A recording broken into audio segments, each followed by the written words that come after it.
میرے رسول پاک سید عالم نور مجسم صلی اللہ علیہ وسلم نے جو لوگ تیار فرمائے، نیند تو نہیں آ رہی آپ حضرات، نبی پاک نے جو لوگ تیار فرمائے، حضرت کعب بن مالک رضی اللہ تعالیٰ،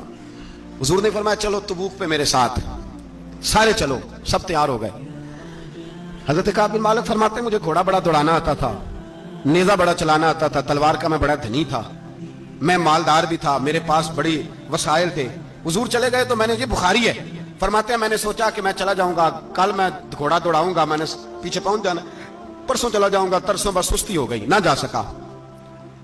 فرماتے ہیں وقت بیت گیا، حضور چلے گئے، آج جاتا ہوں کل چاہتا ہوں، اسی میں حالات سارے گزر گئے، حتیٰ کہ اللہ کے رسول واپس آ گئے۔ فرماتے ہیں کچھ بوڑھے تھے جو نہ جا سکے، اور کچھ منافق تھے جو حضور کے ساتھ جہاد پہ نہ جا سکے۔ آپ فرماتے ہیں میں جوان بھی تھا، تیر انداز بھی تھا، اور دنیا عرب سارا جانتا تھا کہ مالدار بھی ہے، اللہ تعالیٰ کی دی ہوئی بڑی نعمتیں تھی، میں نہ گیا، اور ہو غلطی گئی، سستی گئی۔ فرماتے ہیں حضور مدینے میں آئے، جب مسجد نبوی میں بیٹھے تو منافق آ کے بہانے کرنے لگے، کوئی کہنے لگا بچی بڑی بیمار تھی، کوئی کہنے لگا حضور کل ہی صحیح ہوا ہوں۔ فرماتے ہیں مجھے بھی پتا تھا، اور پتا مصطفیٰ کو بھی تھا جھوٹ بول رہے ہیں، حضور کو پتا تھا، پر وہ بہانے کرتے، حضور قبول کرتے، میں چلو جاؤ۔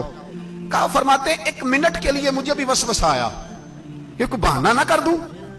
لیکن پھر میں نے سوچا بہانہ کس کے سامنے کروں، جسے اللہ تبارک و تعالیٰ نے نبوت کی آنکھ عطا فرمائی ہوئی ہے، اس محبوب کے سامنے بہانہ۔ اس خیال آیا مسلمان نیک و بد پہچان جاتے ہیں، محمد آدمی کے دل کی باتیں جان جاتے ہیں، کدھر بہانہ کروں، حضور کو تو سارا پتا ہے۔ فرماتے میں گیا، حضور نے پوچھا کیوں نہیں آئے، اور پوچھا بھی مسکرا کے، کیوں نہیں آیا، مسکرا کے پوچھا۔ فرماتے ہیں میں نے سچ سچ بولا، میں نے کہا یا رسول اللہ سستی ہو گئی، حضور غلطی ہو گئی۔ جو بہانے لگا رہے تھے ان کو آزادی مل گئی، اور مکتب عشق کا دستور نرالا دیکھا، اس کو چھٹی نہ ملی جس نے سبق یاد کیا۔ فرماتے ہیں ان کو چھٹی مل گئی، میں نے کہا حضور غلطی ہو گئی، تو نبی پاک نے فرمایا اس سے کوئی بندہ کلام نہ کرے، خبردار میرے ساتھ بھی گفتگو نہ کرنا۔ حضرت کعب بن مالک فرماتے ہیں میرا چچا زاد بھائی، خالہ زاد بھائی سارے رہتے تھے، میں کسی کو سلام لیتا تو کوئی جواب بھی نہیں دیتا۔ فرماتے ہیں میں مسجد میں نماز پڑھنے آتا، پر صحابہ کرام کو حضور نے منع کر دیا تو مدینے کی گلیاں بھی ناآشنا ہو گئی۔ فرماتے ہیں مجھے یوں لگتا تھا کہ مدینے کے در و دیوار بھی مجھ سے کلام نہیں کرتے، میں وہاں دعا منگیا کرو سنگیو کتے مرشد نہ رس جاوے، اے جنہاں دے پیر رس جاندے او جیوندے ہی مرے رہندے۔ کہا اس طرح لگا کہ جیسے حالات بگڑ گئے سارے میرے حق میں۔ آپ فرماتے ہیں میں مسجد میں آ کے بیٹھتا تو جب مجھے پتا تھا میں جب آنکھیں ادھر کرتا تو حضور مجھے دیکھتے، اور جب میں نبی پاک کو دیکھتا تو حضور چہرہ پھیر لیتے۔ بول پڑے خواجہ غلام فرید صاحب، کہنے لگے میں ویکھاں تو میرا یار نہ ویکھے، جے میں نام ویکھاں تو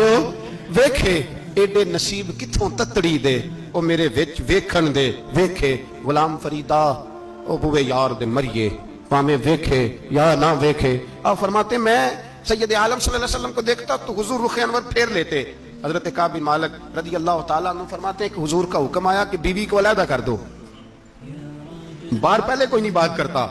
اب کہا بیوی کو علیحدہ کر دو، تو میں نے کہا حضور طلاق دے دوں، فرمایا نہیں میکے بھیج دو، طلاق نہیں دینی۔ فرماتے ہیں بال بچہ بھی چلا گیا، نہ گھر میں کوئی نہ باہر کوئی، تنے تنہا۔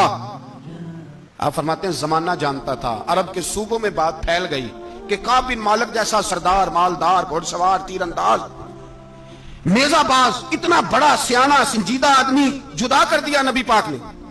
فرماتے ہیں غسان کے عیسائی بادشاہ نے مجھے خط لکھا۔ حضرت کعب فرماتے ہیں بڑی آزمائش تھی، پر یہ مصیبت سب سے بڑی تھی۔ غسان کے عیسائی بادشاہ نے خط لکھا، اس کا آدمی مجھے ڈھونڈتا پھرتا مدینے میں، میں ملا تو خط اس نے مجھے دیا۔ خط میں یہ نہیں لکھا تھا کہ کافر ہو جاؤ معاذ اللہ، یہ نہیں لکھا تھا عیسائی ہو جاؤ،